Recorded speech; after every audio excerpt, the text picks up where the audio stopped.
Abordaremos un tema importante relacionado con dos ciencias que se entrelazan y una tercera que las fortalece y amplía su espectro.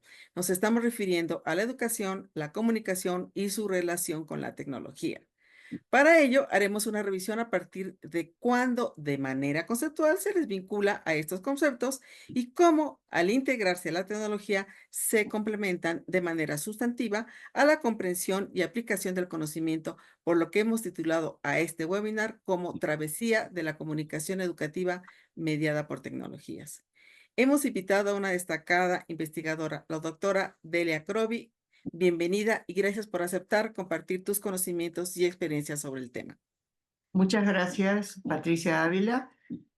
Muchas gracias también a la UDUAL y al SSELI por esta oportunidad de hablar de un tema que me parece muy importante y más en estos momentos. Pues me voy a permitir dar lectura a una breve semblanza de tu larga trayectoria académica y profesional.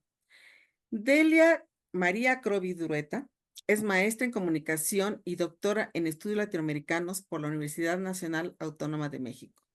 Profesora titular C de tiempo completo en la Facultad de Ciencias Políticas y Sociales de la UNAM, en el Centro de Estudios en Ciencias de la Comunicación. Ha sido profesora invitada en universidades de Argentina, Brasil, Canadá, Colombia, España, Nicaragua y Panamá. Investigadora nacional nivel 3 dentro del Sistema Nacional de Investigadores CONACYT a partir de 1985. Fue presidenta en la Asociación Latinoamericana de Investigadores de la Comunicación, conocida como la ALAIC. Actualmente es miembro del Consejo Consultivo de esta asociación, así como de la Asociación Mexicana de Investigadores de la Comunicación. Entre sus temas de investigación destacan comunicación y educación, juventudes y digitalización. Ha publicado libros y numerosos artículos en revistas científicas sobre temas de comunicación, educomunicación, digitalización, sociedad de la información, economía política de la comunicación, entre otros temas. Entre las últimas se encuentra la aportación digital y la transformación de las prácticas culturales, sociedad del conocimiento y comunicación, del mimeógrafo a las redes digitales, tejiendo nuestra historia, investigación de la comunicación en América Latina, redes sociales digitales, lugar de encuentro, expresión y organización para los jóvenes. Por solo citar algunos, de verdad, porque es muy amplia su vasta experiencia y sus publicaciones. Bueno, pues demos inicio a nuestra conversación. En esta ocasión, más que una conferencia, tendremos un diálogo o intentamos tener una interacción importante en el marco de este tema que a ambas nos interesa. Entonces, la relación educación-comunicación es muy estrecha, aunque se trata de dos áreas de conocimiento diferenciadas y con ámbitos de acción distintos, se han generado diversos estudios para delimitar sus puntos de encuentro, especialmente cuando se llevan al ámbito educativo y su relación con lo tecnológico, y donde el aprendizaje evidentemente es importante. En esta línea, se dice que educar es comunicar. ¿Estás de acuerdo con esta afirmación? ¿Qué te parece si nos comentas de la relación de la comunicación y la educación o de la educación y la comunicación? Hay quienes llaman educomunicación y quienes prefieren hablar de comunicación educativa. Entonces, ¿te parece si comenzamos a diferenciar estos conceptos o a conceptualizarlos?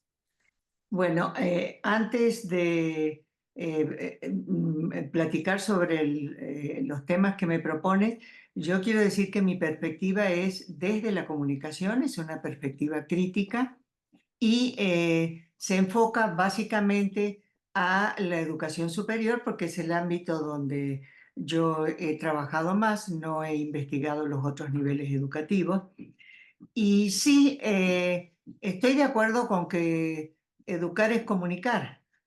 Sin embargo, este binomio está formado por dos campos de conocimientos muy diferentes en su historia. Por ejemplo, si queremos hablar de la historia de la educación, la podemos hacer iniciar con la Academia de Platón en el año 387 a.C. O sea que estamos hablando y era una educación que suponemos que se comunicaba de una forma muy directa porque él daba especies de conferencias, según la información que nos llega hasta acá, y sus discípulos lo seguían. También está Comenio en el siglo XVI, que se considera el padre de la pedagogía. Y en cambio la comunicación empieza a analizarse apenas en el siglo XX, en las primeras décadas del siglo XX. Entonces el nivel de investigación que ha habido en ese transcurso de tiempo sobre la educación y sobre la comunicación es bastante distinto, disparejo, y probablemente en la educación se ha tenido mucho más tiempo de profundizar sobre distintas ramas de su estudio y de su acercamiento. También hay que decir que la educación forma parte de las políticas públicas. Entonces, todo gobierno que se precie intenta tener, a veces con más éxito, otras veces con menos éxito, una política educativa para asegurar por lo menos los grados iniciales de educación. En cambio, en el caso de los medios, es un conjunto de elementos que están compartidos entre los llamados medios públicos y los llamados privados.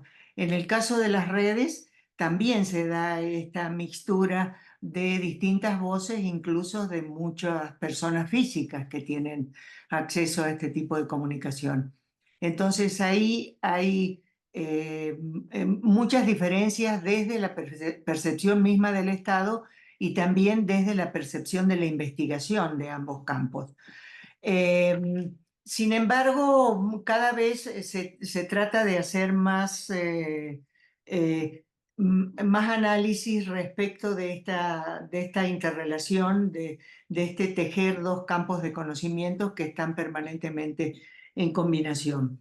Respecto a si es educomunicación, si es comunicación educativa o varios nombres más que se les da por allí, eh, creo que depende también de las zonas donde se ha establecido esto. Por ejemplo, se dice que hay una zona muy anglófona que tiene muchos otros nombres referidos más a la formación educativa, y una zona que es, yo diría que mucho más hispana, con acento en América Latina, donde el término educomunicación tiene más fuerza que en otras regiones.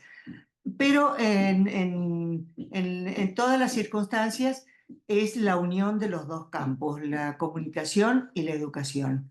Eh, Puede ser educación y comunicación, puede ser comunicación educativa, puede ser educomunicación, pero todas se refieren a esta unión de los campos. Distinto es cuando hablamos de tecnología educativa, porque estamos hablando de otra cosa, ¿no? Que es la tecnología aplicada a la educación. Ok. Eh, eh, Esto es bien importante porque hubo una temporada en que a la tecnología educativa se le satanizaba porque se hablaba de algo más instrumental o instrumentista, Sí, y sí, hoy día ya se interfieren otros elementos, ¿no? O se toman en consideración otros elementos que no es nada más el medio por el medio mismo, sino el uso, la aplicación pedagógica, los mensajes que está transmitiendo, el tratamiento de la información, los contenidos. Entonces, este mismo término de tecnología educativa, como bien señalas, también se ha transformado en el tiempo, ¿no? así Y, es. y que bueno, pues tienen su punto de encuentro común, digamos, son los dos elementos, tanto la educación como la comunicación.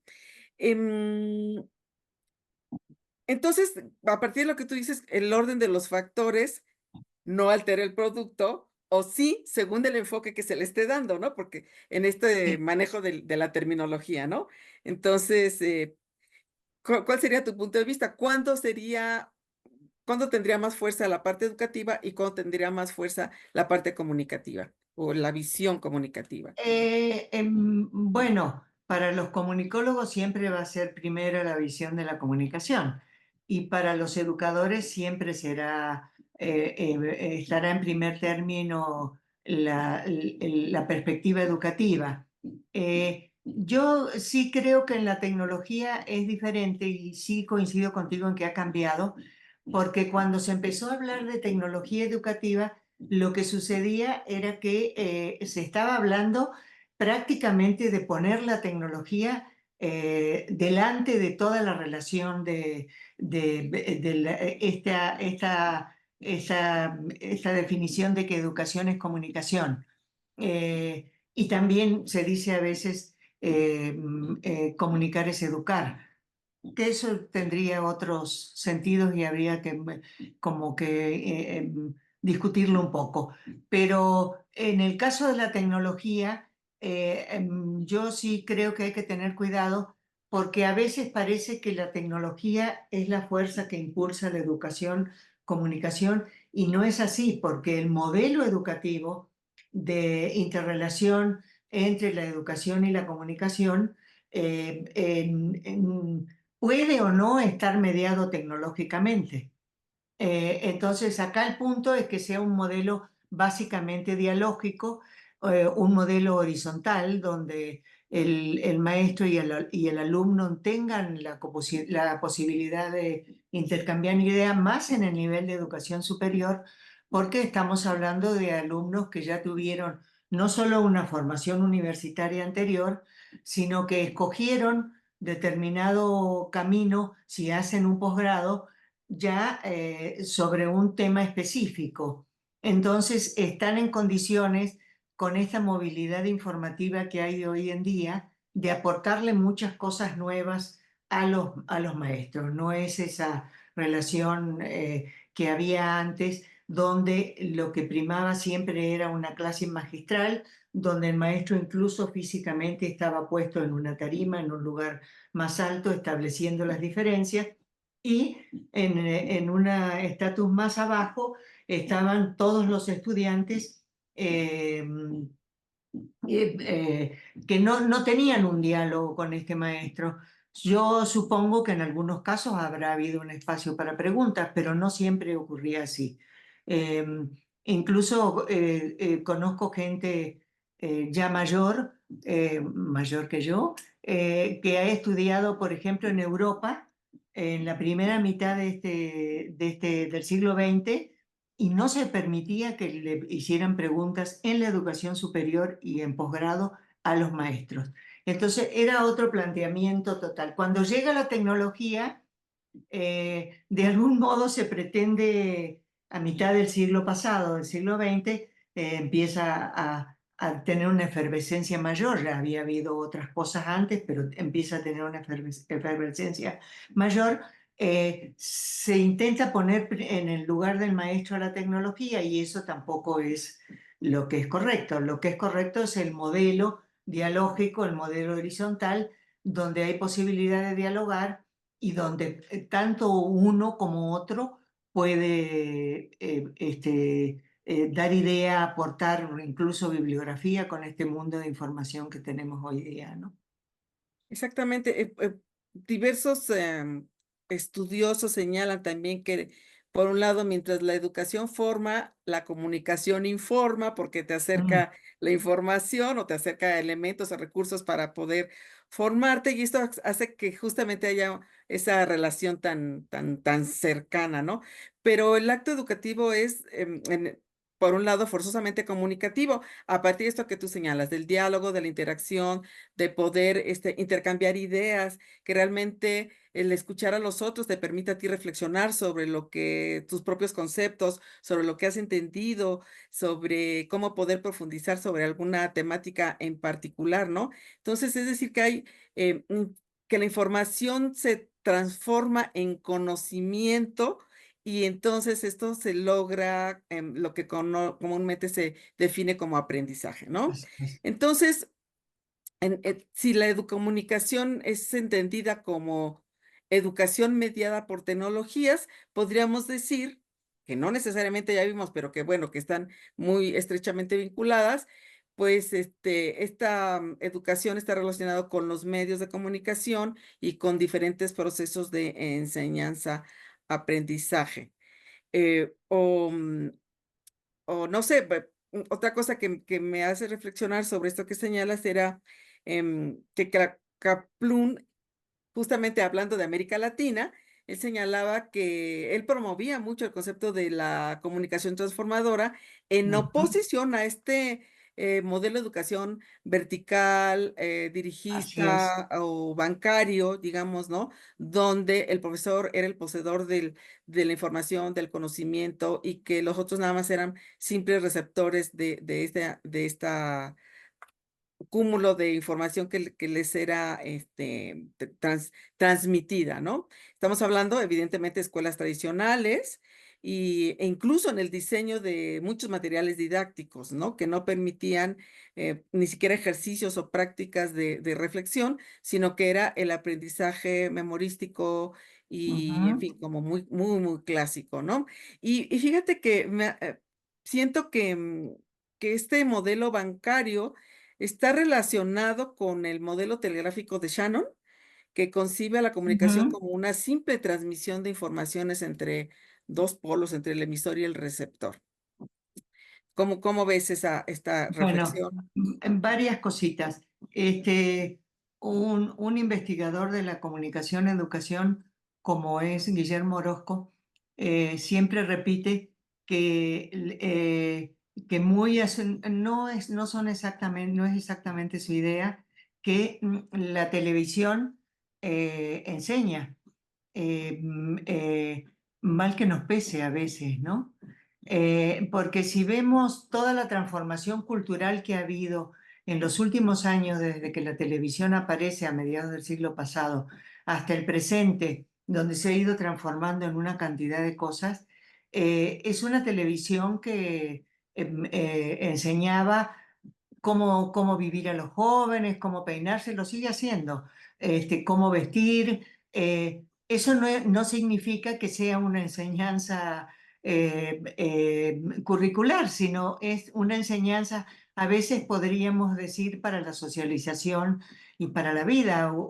Han habido series para jóvenes y para niños que los han marcado rotundamente porque ahí hay una enseñanza a través de una serie de televisión, puede ser, incluso podría ser en programas educativos, ¿no? Que no siempre son los que tienen más audiencia ni tienen más seguidores, pero sí es importante decir que esta información, esta división del modelo de Shannon, por ejemplo, y la cuestión de separar información con educación no debe ser tan nítida, porque pasa a veces que nosotros leemos algo que es informativo y de repente esa información se va a transformar en una repetición hacia otros actos educativos, aunque sean informales.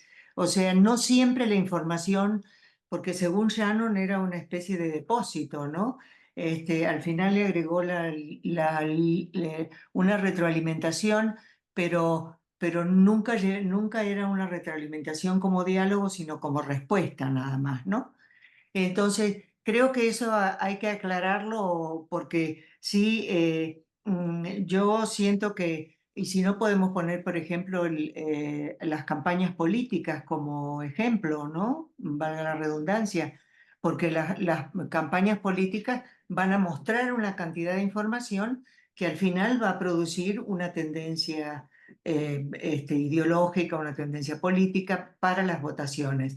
Entonces ahí hay no es un acto educativo en sí, si lo vemos desde esta, pero esa información sí va a orientar ciertas acciones.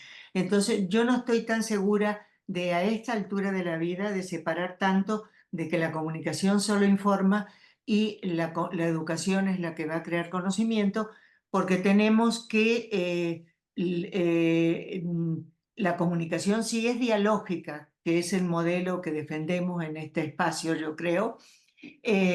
Es de interacción y de incidencia mutua. Cuando hablamos con alguien, y más si es un maestro y un alumno, hay una retroalimentación no al estilo Shannon, sino un diálogo que enriquece la perspectiva del otro.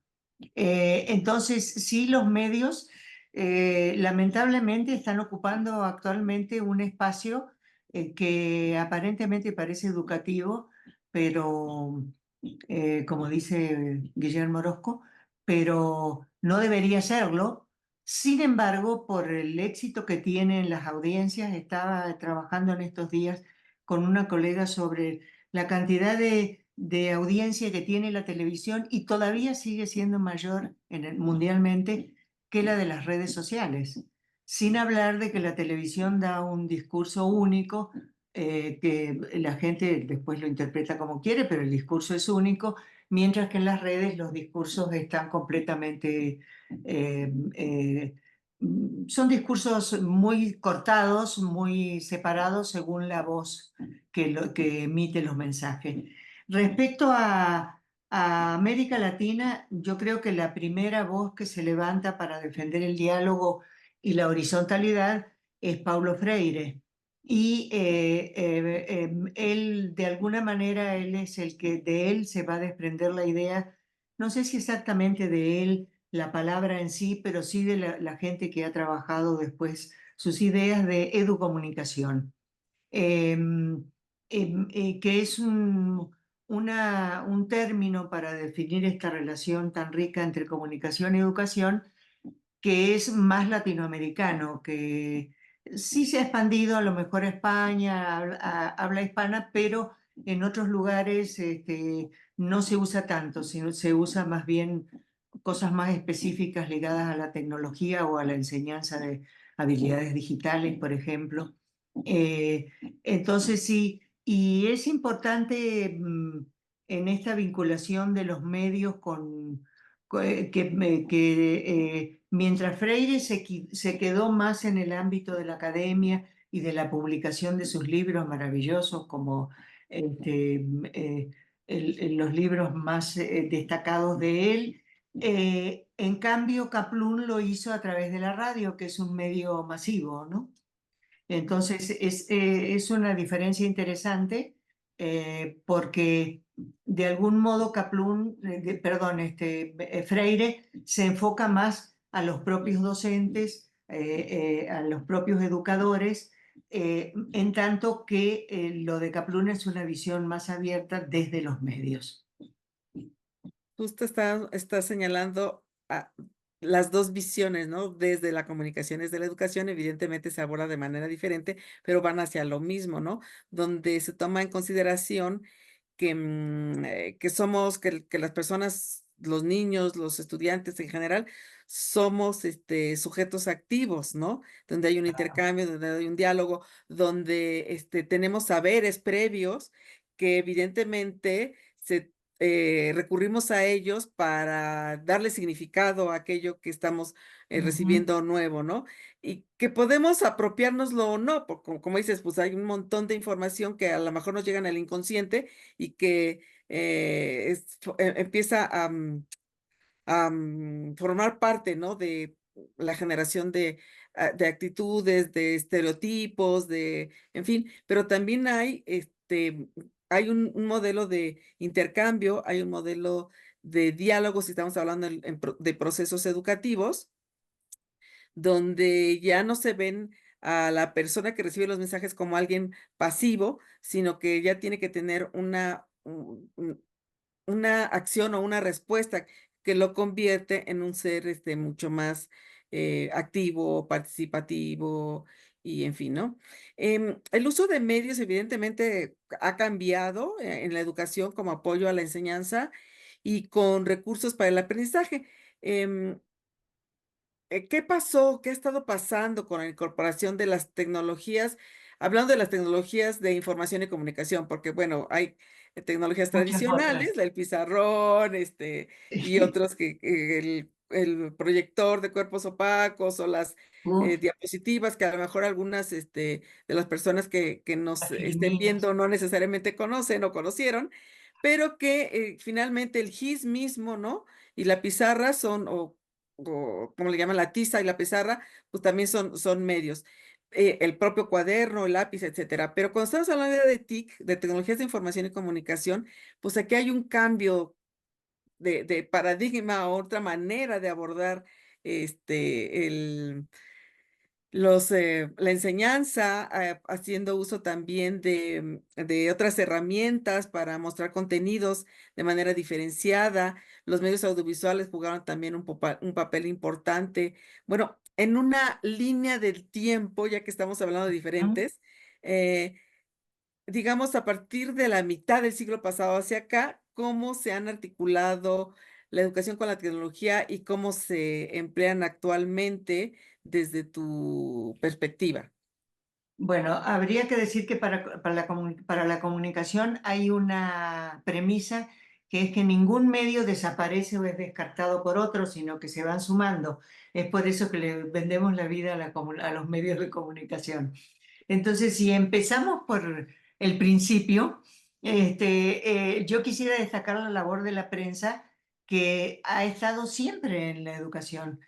Tal vez no en la educación superior, pero sí en la educación básica o primaria y en la educación media. Muchas escuelas tenían sus propios periódicos y demás, y de algún modo se incorpora también como un elemento exterior, como por ejemplo el análisis de un medio de prensa.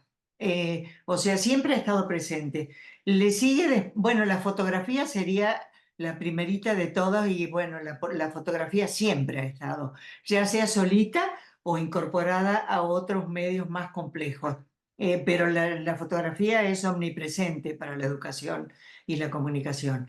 Y cuando llega el cine, por ejemplo, como es un medio bastante más caro y todo, casi siempre tuvo el acento más de un uso como de material de enseñanza externo, no producido por las propias instituciones educativas, justamente por su precio.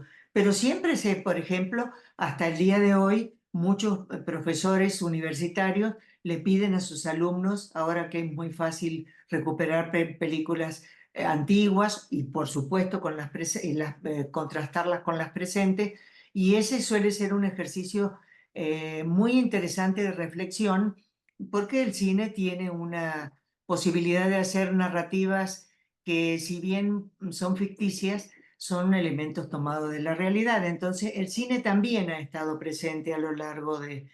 Ahora, si nos vamos más a los medios eh, masivos, a los llamados medios masivos, vendría después la radio, que la radio, y aquí vale la pena destacar nuevamente a Kaplun, porque su visión, él dejó unos trabajos muy interesantes que publicó en algunos libros sobre hacer una radio dialógica, lo cual no es nada sencillo, ¿no?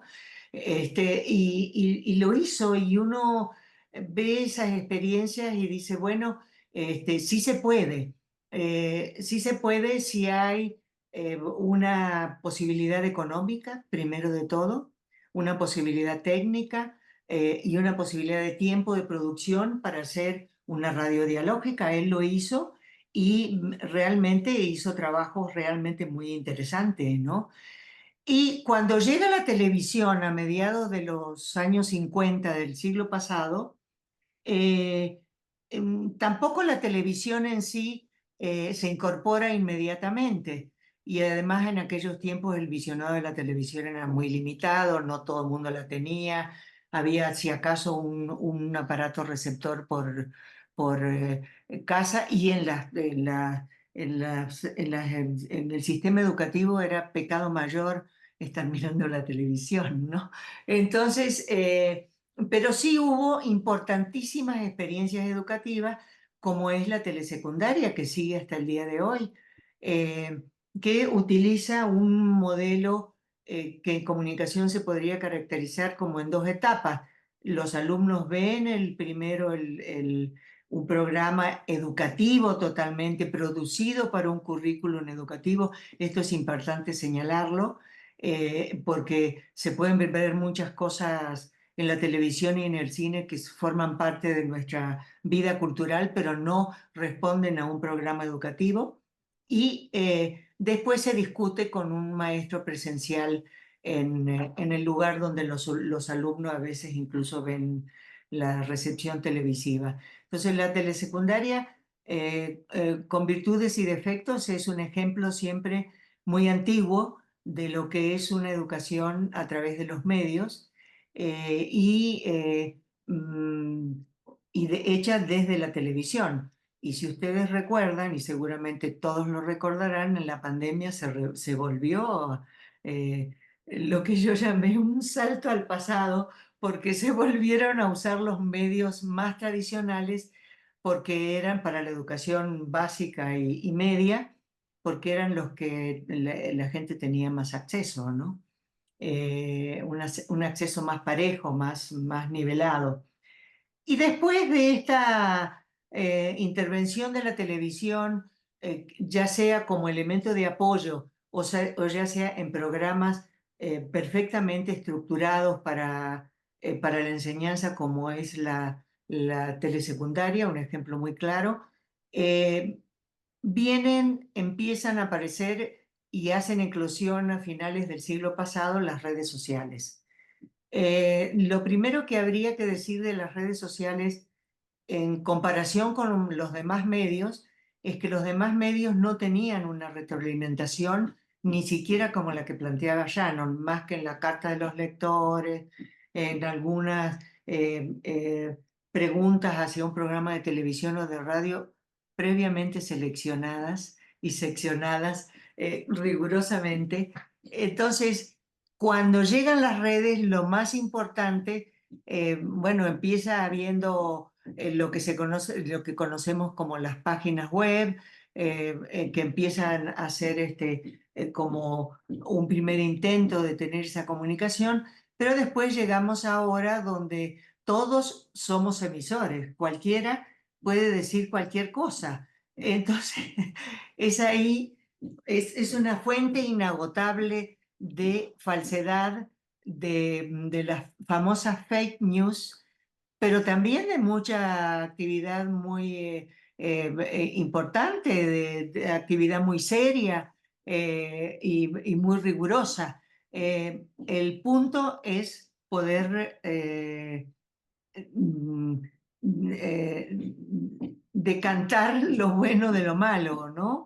No existe en los receptores esa capacidad de tomar a Twitter y ver qué es cierto y qué no es cierto. Nos llevaría casi toda una vida, ¿no?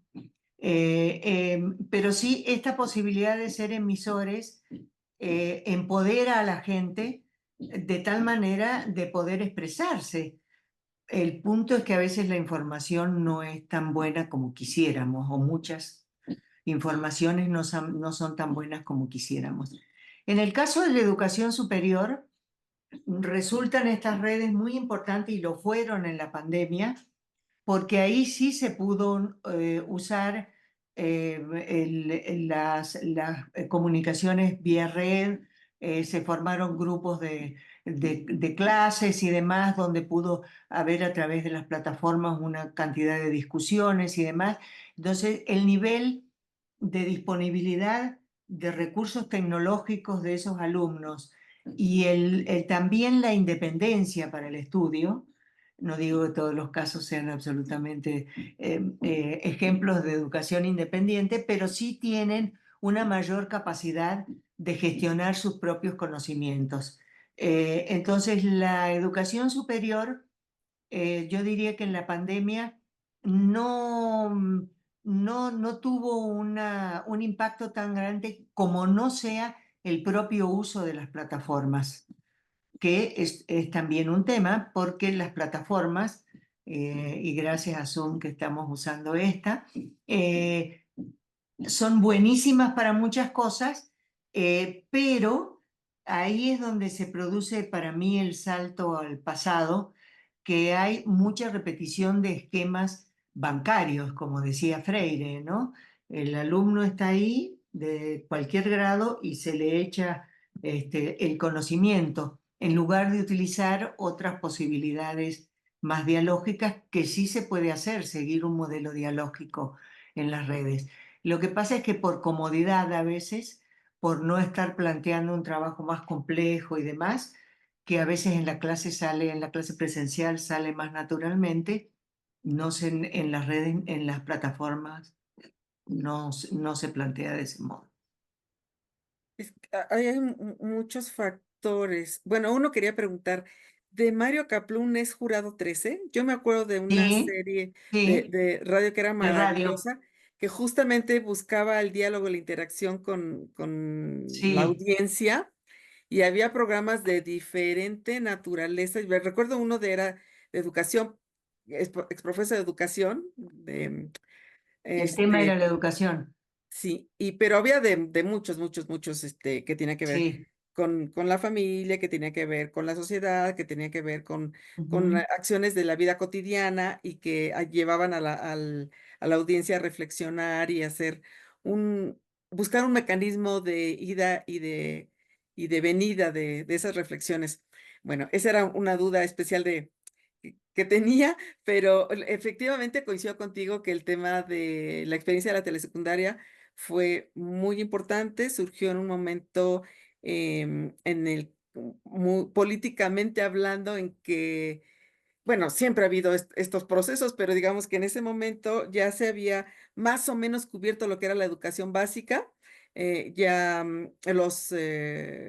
la mayoría de las personas ya habían alcanzado el nivel primaria, pero ya no había las condiciones para la telesecundaria. Entonces se buscó algún otro mecanismo, había estancias o estados o lugares donde había muy poca población, entonces había que buscar muchos mecanismos. El proyecto de la telesecundaria es un proyecto muy interesante para acercar la educación media a las diferentes poblaciones que estaban de manera dispersa en todo el país y luego más adelante se toma como un referente para hablar de la educación a distancia.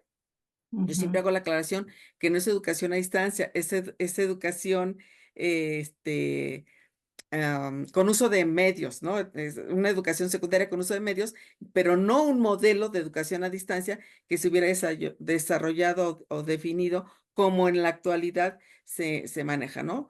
Entonces, sí es importante como una experiencia, sí es un gran referente y también se tuvieron resultados significativos, pero no es un modelo a distancia en sentido estricto.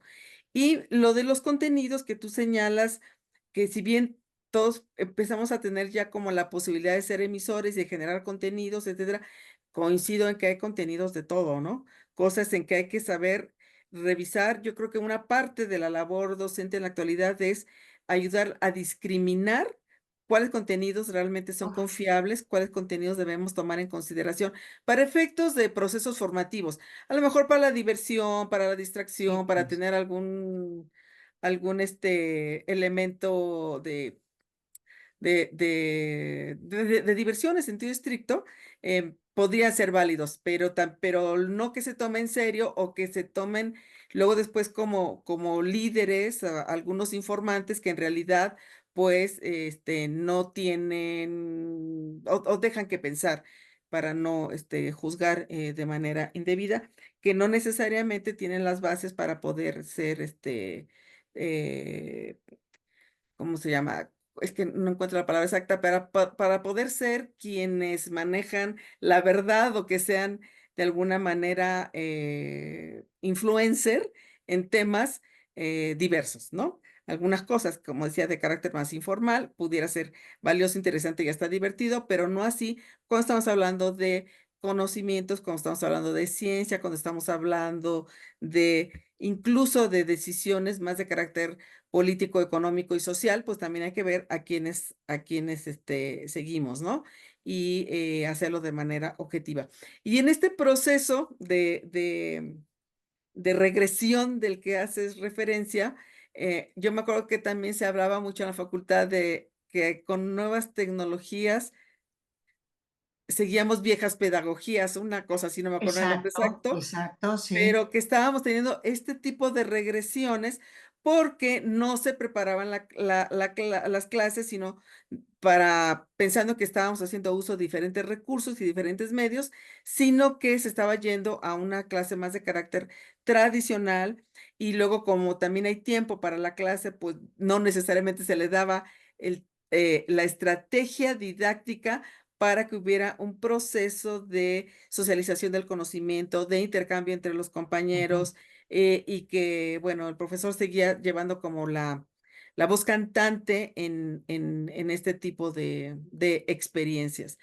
Y también una cosa que sucedió con la pandemia es que se hablaba inicialmente, después ya se hizo la corrección y la adecuación correspondiente, se hablaba justamente de esto que mencioné hace un momento, de la educación a distancia, cuando estábamos hablando de una educación emergente con uso de tecnologías, ¿no? Totalmente Y bancaria, además. y totalmente bancaria, y donde se regresó efectivamente a modelos de televisión con sus esfuerzos de la estructura diferente, un poquito más dinámica que la tradicional, pero sí con pocos procesos de retroalimentación, salvo que se diseñara por parte de los docentes de alguna manera.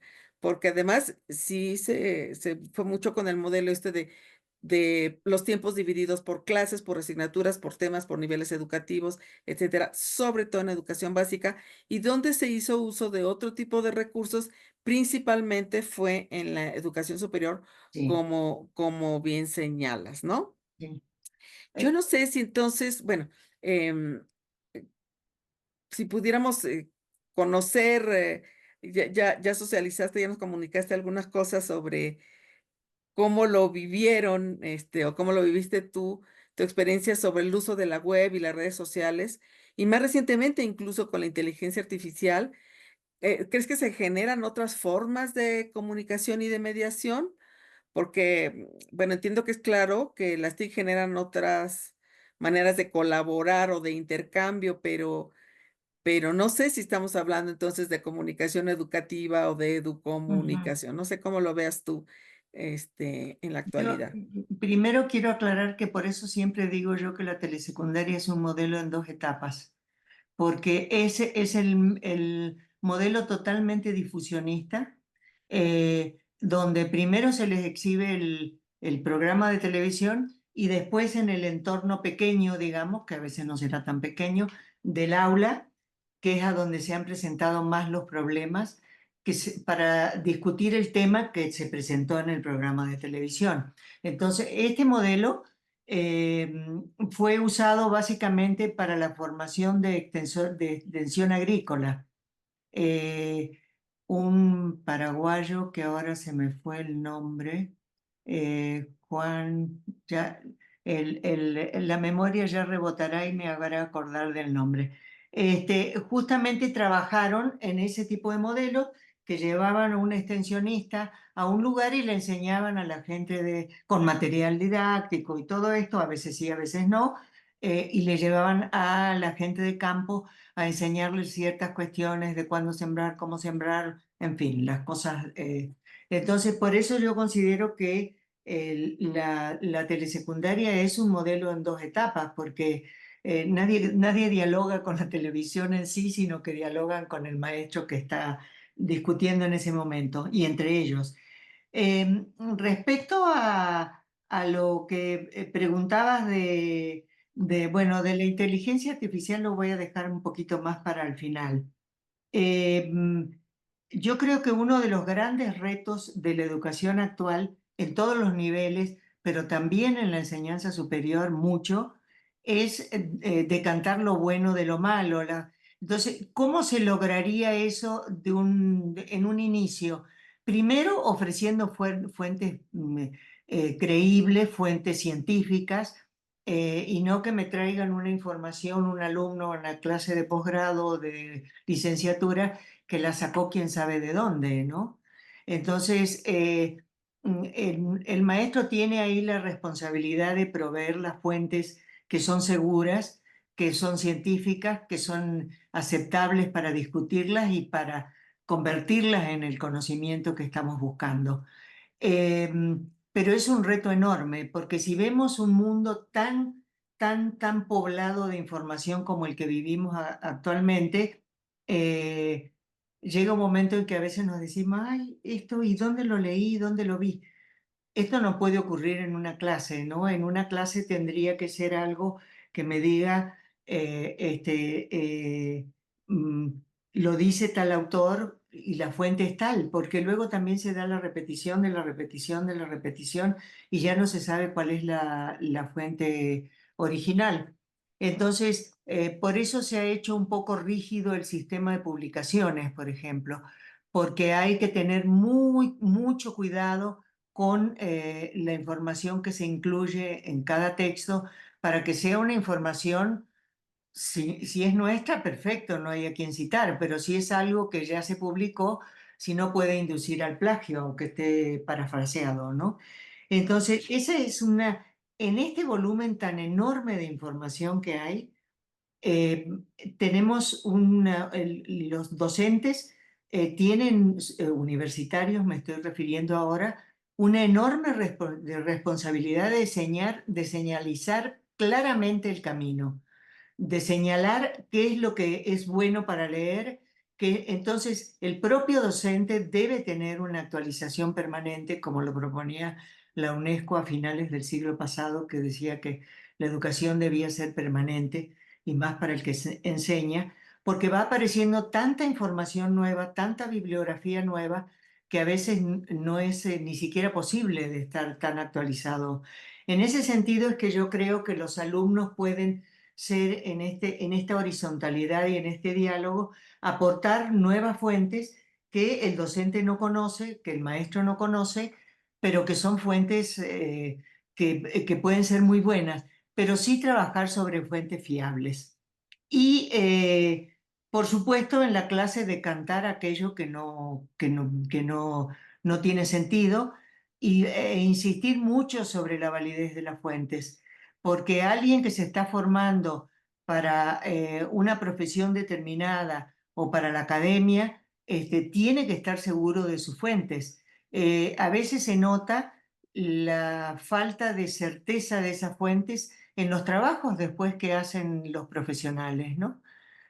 Por ejemplo, cuando arreglan las calles, que no terminan de llenar bien los baches, o cualquier otra profesión. En la medicina es algo también bastante frecuente, no se diga en la educación y en la comunicación, en los medios es algo,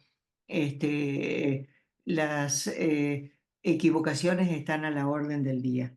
Entonces, en este sentido, yo no creo que la inteligencia artificial sea la salida, porque si lo pensamos en la posibilidad de tener fuentes fiables y que el estudiante lea esa fuente fiable de primera mano, que sea capaz de ponerla en la clase, que se pueda dialogar sobre ella, no es lo mismo que pedirle a cualquiera de los programas que existen ahora de inteligencia artificial información sobre algo que va a ser la selección en el mejor de los casos, si usa buenas fuentes, la selección va a ser muy sesgada de acuerdo a el programa del cual se trate. Con esto no quiero ser antitecnología porque eh, llegó muy rápido, pero también está siendo cuestionada muy rápido, y se la está convalidando mucho para hacer trabajos como que son más mecánicos, ¿no? Como, no sé, escribir cartas, hacer reportes, cosas más que no necesiten la construcción de un conocimiento, que no necesiten la elaboración de ese conocimiento.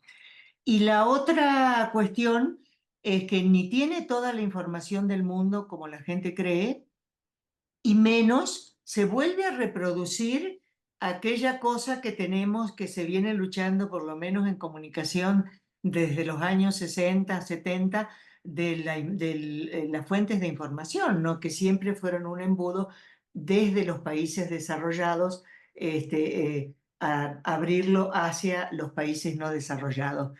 Yo me encontré en algunas búsquedas que hay mucho trabajo realizado en América Latina que no está considerado dentro de la inteligencia artificial.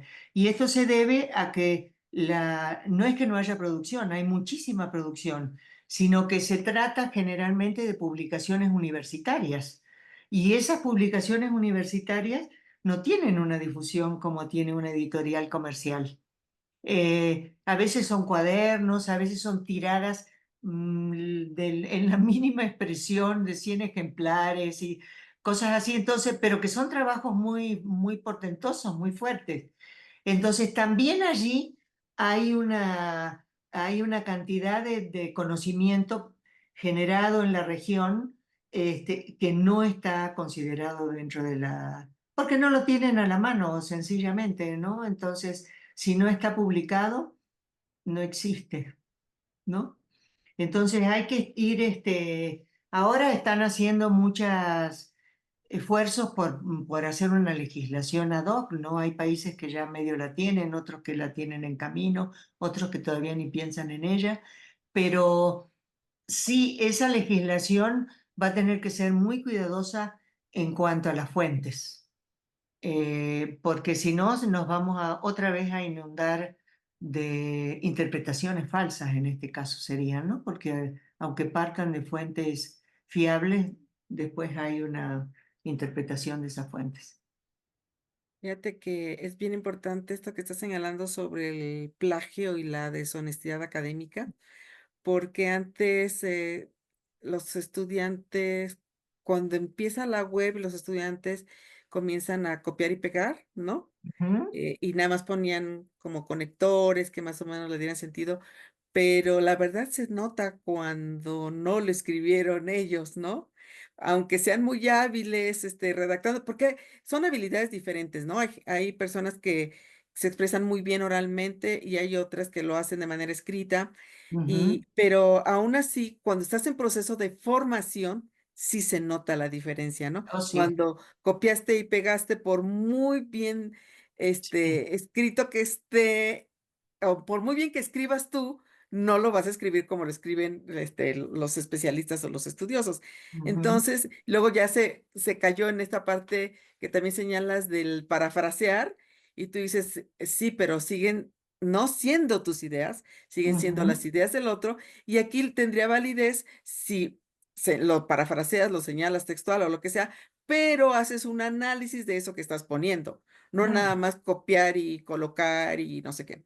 Y estas herramientas ahora nuevas tienen sus cosas positivas porque te dan orientación, porque te simplifican el camino, etcétera, pero es verdad que no están actualizadas en cuanto a lo último ujú, que se esté publicando, bueno, de por sí los procesos editoriales son lentos. Generalmente, cuando claro. ya te publican algo, ya se avanzó en la ciencia, se avanzó en el conocimiento, pero aún así, bueno, pues siguen teniendo validez porque, pasaron por un proceso de análisis de pares, de revisión de contenidos, de evaluaciones críticas y analíticas, etcétera, y siguen siendo pues como parte básica para poder sustentar lo que están compartiendo sobre el avance del área de conocimiento de la que se trate. Eso es un elemento importante. Y otra cosa que esto de las modalidades de uso, de los medios, que ya se habla no, del e-learning, del p-learning, del Ujú, mobile learning, de la ubicuidad, entre muchas otras. Se habla también hoy día mucho de la educación, lo que antes denominábamos educación mixta, ahora se le llama esto, ay, se me fue la palabra, bueno, Eh, mm, ay, a mí también no importa, híbrida, la híbrida, modalidad híbrida, híbrida. Se entonces, bueno, representa esto más un genera. auto que la educación con híbrida. Sí, así es. Bueno, esto genera una forma diferente de interactuar, ¿no? Con estrategias metodológicas de uso de las tecnologías también diferenciadas.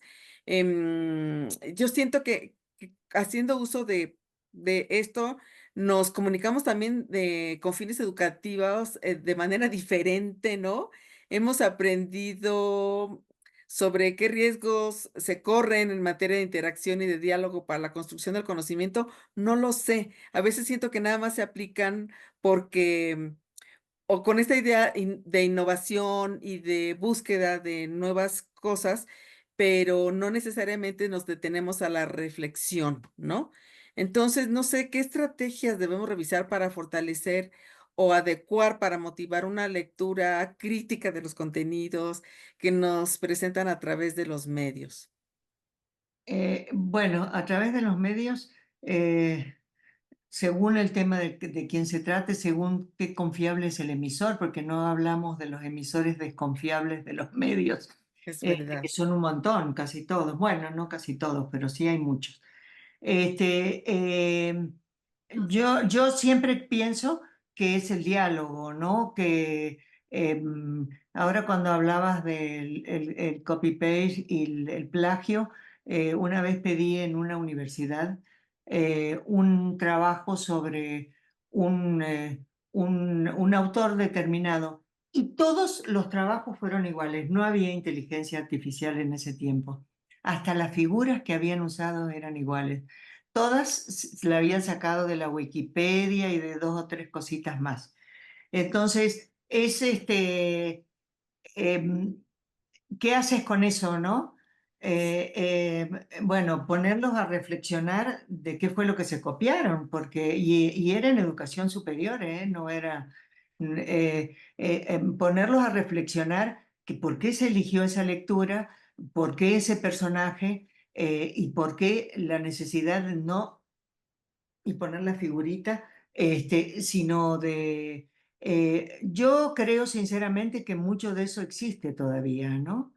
¿Se acuerdan de aquellas laminitas, los personajes que vendían en las papelerías hace muchos años, cuando en la primaria pedían una tarea de, no sé, de Benito Juárez, iban a comprar el Benito Juárez a la papelería? Ahora resulta que en la universidad le pedimos un trabajo, no sé, sobre Kaplún y van a la red y sacan las fotitos de Kaplún como si fuera la papelería, ¿no? Cuando sucede eso es que casi siempre no hay diálogo, porque si hubiera un diálogo, si solo se encarga la tarea, el riesgo es ese, de que no haya ninguna responsabilidad al hacer la tarea. Pero si esa tarea viene acompañada con la reflexión y con el diálogo, el alumno está advertido que no acaba ahí la cosa, ¿no? Que no acaba con pegar la carita de Benito Juárez de la papelería y ahora de las redes, sino que hay una reflexión en torno a quién es el personaje, qué cosas tuvo que hacer y la publicación que se haya escogido sobre él. Sobre todo en posgrado esto es importantísimo, porque se generan discusiones muy ricas, muy, muy ricas. Y siempre habrá quien no aporta mucho, que no lee mucho, porque hemos perdido el hábito de las lecturas largas. Ahora son mini lecturas que tienen más que ver con el contenido de las redes, que son lecturas breves. Entonces también quien ha trabajado y ha escrito o ha coordinado libros y todo, sabe que no es suficiente plantear una idea. Hay que trabajar mucho, hay que bordar mucho sobre esa idea. Entonces, si nos quedamos solo con el resumen de esa idea, es poco lo que se aporta, ¿no? Entonces, a mí me parece que solo la discusión como complemento de una lectura es lo que puede salvar que se quede en eso, en una lectura chata, sin ningún beneficio para el conocimiento del alumno. Es cierto eso de las lecturas breves. Cada vez los estudiantes quieren leer menos Ah, sí. y lo quieren todo como muy digerido. Aunque les digas, bueno, pueden profundizar en la red, busquen tal cosa, profundicen tal otra, que la siguiente clase, aunque hagas la clase invertida, ¿no? Vamos a hacer esto, vamos a hacer lo otro, investiguen sobre tal cosa y aquí construimos el conocimiento todos juntos. Pues llegan muchos con la misma información Sí. y con la inteligencia artificial que se tiene una forma diferente de acercar la información para construcción de nuevas ideas y discursos. De todas maneras, la creación de productos audiovisuales que también son novedosos y, que hemos visto algunos productos muy bien hechos, muy interesantes, que se han generado con apoyo de estas tecnologías, que son muy vastas las aplicaciones. Sin Ujú. embargo, no necesariamente se aprovechan, para propósitos formativos, es decir, para lograr aprendizajes. A veces me parece que nos quedamos como, o los chicos se quedan a nivel muy superficial porque finalmente el día que se enfrentan a la resolución de un problema, que es donde van a demostrar que han aprendido, pues se van a los recursos o a los otros medios. Y entonces, bueno, pues es el cuento del nunca acabar. Están desarrollando Sí, otras habilidades, nadie lo niega, ¿sí? Pero, ¿qué pasa con los procesos cognitivos, no? Creo que hay sí, que un sí. poquito regresar por ahí a esta cosa, ¿no? Sí, porque yo no dudo que la inteligencia artificial sea muy útil para hacer ciertas cuestiones. Yo he visto cuestiones de dibujos, figuras, que son realmente muy interesantes lo que hacen. Y en muchas otras cosas de las cuales yo no tengo información, ¿no? No dudo que habrá una aplicación, pero para la construcción del conocimiento también puede ser útil, pero con mucho cuidado. Por lo menos hasta lo que hemos visto hasta ahora, hay que hacerlo con mucho cuidado porque las fuentes ni son equitativas, ni son completas de una cantidad de años, ni abarcan todas las regiones del globo, ¿no? Entonces sí, ahí cuando hablamos de construcción teórica del conocimiento, en el posgrado, por ejemplo, que hay mucha parte de construcción teórica del conocimiento, la inteligencia sí debe ser tomada con pinzas, no la inteligencia artificial. Es mejor usar la inteligencia personal. Esto, y además eso también tiene que ver con la calidad de la educación. Y Sí, dependiendo claro. de los niveles, dependiendo del área de conocimiento, dependiendo de diversos factores, pero aquí estamos hablando ya no solamente de elementos de equidad, de acercamiento a la educación, etcétera, sino la calidad de estos contenidos que les estás presentando. Em, ya casi cerramos nuestro programa en aras del Carla. tiempo, pero estamos hablando de una gran tecnologización, no sé si sea el término Sí, sí, correcto, sí, sí. pero, ¿qué beneficios trajo a la sociedad, desde un enfoque de la comunicación educativa esta tecnologización? Si el uso de medios y tecnologías durante, como se hace en el periodo de confinamiento, o en el periodo de la pandemia, modificó nuestras maneras de actuar, de interactuar y de relacionarnos, ¿no? Este hecho siento que motivó mucho a buscar estrategias en las que los medios y las tecnologías tuvieran un papel predominante, puesto que se convirtieron en la herramienta necesaria, ahí sí no había opción, para poder comunicarnos, ¿no? Algo que quisieras compartirnos sobre tus reflexiones a este respecto, ¿qué se mantiene después de este periodo de aislamiento social y qué se regresó? Ya habías mencionado algo como que de repente volvemos a las clases, a la que se denominó la nueva normalidad, y no necesariamente se logró ya apropiarse de algunas condiciones o algunos recursos.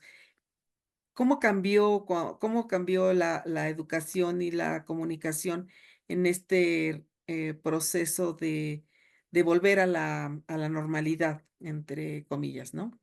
Bueno, creo que en varios sentidos.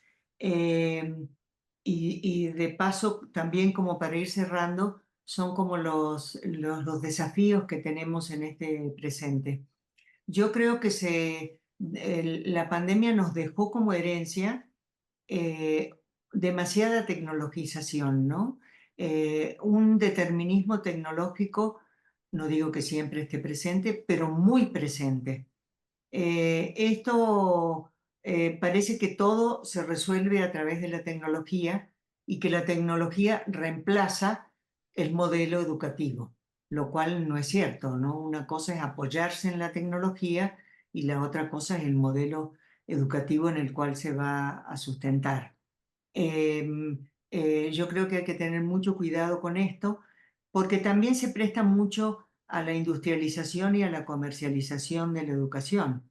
Los programas que llevan poco trabajo, por así decirlo, de producción. Los programas educativos que tienen poco trabajo se pueden hacer muy fácilmente a distancia, pero eliminando, por ejemplo, el diálogo, ¿no? Eliminando la interacción, la discusión grupal, que sí se puede hacer, pero hay que reconocerlo, el uso de las plataformas es muy pautado, establece tiempo, establece horarios, establece momentos de participación y eso se ha filtrado un poco a los modelos educativos y de algún modo perjudica el diálogo abierto. Entonces, si tenemos, aunque sea toda la pantalla llena de caritas de no sabemos ni siquiera cuál está activo y cuál está simplemente así. Había gente que durante la pandemia perseguía mucho de que ponían una foto y se iban a dormir, más o menos, ¿no? O se retiraban a hacer otra cosa. Entonces, sí, las plataformas sirvieron de mucho, pero hay que repensarlas en términos de aprovecharlas en una educación que sea dialógica y horizontal. Habrá que pensar muchas estrategias educativas dentro de ese modelo de educación y de comunicación. La otra cuestión que mencionaste al pasar y que yo quiero insistir es la ubicuidad, sobre la cual escribió Burbules hace ya mucho tiempo, varios años, y es que ahora aprendemos en cualquier lugar. Entonces, y volviendo al tema de las fuentes, pueden ser fuentes que no son fiables, pueden ser fuentes que son mentirosas incluso, ¿no? Ya que estamos en el tiempo de las fake news. Eh, entonces, esta información que recibimos y nos educamos por todos lados puede incluso interpelar a la educación oficial, a la educación que se hizo a través de un programa, que se presenta al iniciar un semestre, la bibliografía que se discutirá y demás. Resulta que me dicen, no, pero yo leí esto en tal... Y sí, porque hay esa suerte de ubicuidad en la educación. No hablemos incluso de la cantidad de cuestiones que hay congresos, seminarios, sobre todo a través de las plataformas.